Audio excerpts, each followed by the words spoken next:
heart's in your hands now. I'm not afraid with you by my side. I feel your love, it's burning inside me. Oye, se me hizo muy interesante la historia que compartiste el otro día, el viernes por la noche. Eso fue algo que escuché a un pastor hace varios meses atrás en una conferencia. Él hablaba del Salmo, donde habla del ciervo, como el ciervo brama por las corrientes de las aguas, así brama por ti, oh Dios, el alma mía. Entonces él hablaba algo muy interesante en cuanto al ciervo. Y él decía que cuando el ciervo se queda sin agua, hay tres cosas que pasan.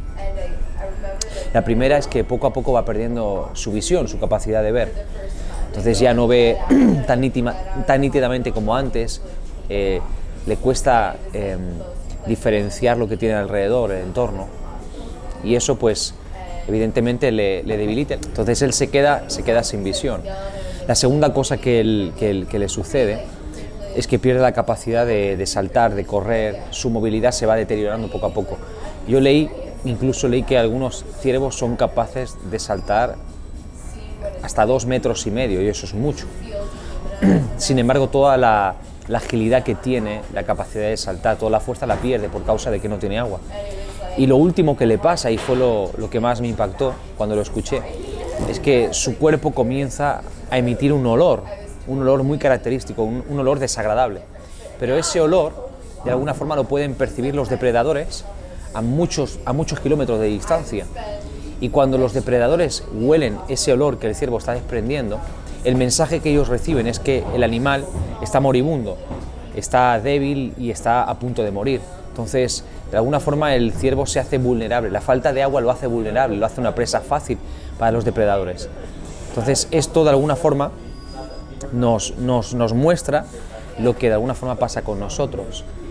Cuando nosotros no nos alimentamos del agua de vida, no nos alimentamos de la presencia del Señor, pues vamos perdiendo la visión poco a poco. Ya no, nuestros objetivos o nuestras metas no están claras, nuestras decisiones no son acertadas, perdemos también la capacidad de correr, de saltar, esa energía, esa determinación que teníamos, esa agilidad, esa capacidad de servicio, de compromiso que tenemos cuando estamos metidos con Dios. Pues poco a poco eso se va deteriorando al punto que nos vamos estancando poco a poco.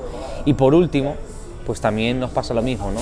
La gente que nos rodea y sobre todo el enemigo pues puede oler que somos vulnerables, puede oler que nos estamos secando, puede oler que estamos a punto de morir espiritualmente, porque sin la presencia del Señor pues en definitiva nos morimos espiritualmente, es eso lo que pasa, ¿no?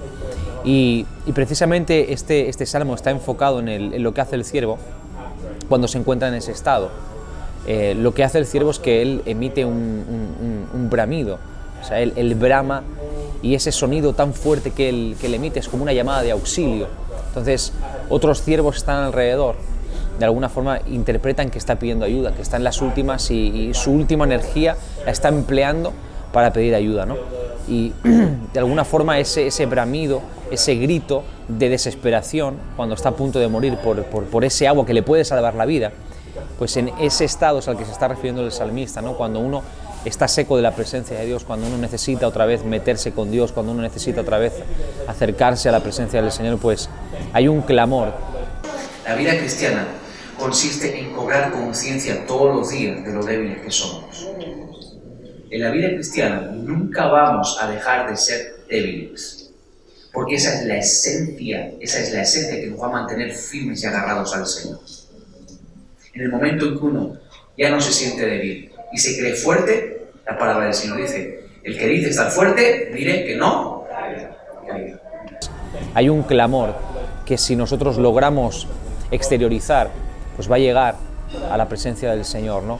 Y es interesante porque lo que hace el ciervo de pronto, cuando él logra encontrar agua, aún en ese estado, si él logra encontrar agua, lo primero que hace no es beber, sino que lo primero que hace, y es curioso, lo primero que hace el ciervo es comenzar a embadurnarse en ese agua. Él comienza a revolcarse en ese agua, se sumerge en el agua, porque su prioridad es quitarse ese olor de muerte, es quitarse ese olor tan nauseabundo, tan desagradable, que lo que está haciendo es lanzar un mensaje de que está a punto de morir, ¿no?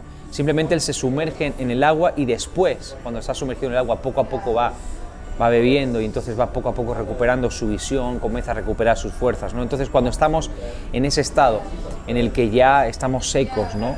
Esto pues son cuestiones muy prácticas. Cuando dejamos de orar, de hablar con Dios, de leer su palabra, nos vamos secando espiritualmente, ¿no? Pero cuando estamos en ese estado tenemos que creer dos cosas. La primera es que cuando clamamos a Dios Él nos escucha, porque somos vulnerables y si no clamamos a Él estamos en un riesgo, ¿no? Eso es lo primero, Él nos escucha y Él acude en nuestra ayuda y nos da ese agua que necesitamos. Y lo segundo es que lo único que necesitamos entender es que cuando Él nos da su presencia, ese agua, tenemos que sumergirnos totalmente, sumergirnos. No se trata de empezar a hacer preguntas o a preguntarse, bueno, de qué va a hacer, qué va a hacer el Señor, cómo tengo que hacer, cómo no tengo que hacer. No, simplemente es sumergirte en la presencia del Señor. Cuando te sumerges en la presencia del Señor, de pronto esa vulnerabilidad, cuando te metes en la presencia del Señor, de pronto ese estado de muerte ya inminente, eso cambia. Entonces, de pronto ese olor de muerte se va y comienza a haber en nosotros una fragancia de vida, ¿no? Nos sumergimos en su presencia y es lo que nos pasa. En su presencia vamos recuperando la visión, en su presencia volvemos a recuperar las fuerzas y poco a poco ese agua de vida nos va restaurando.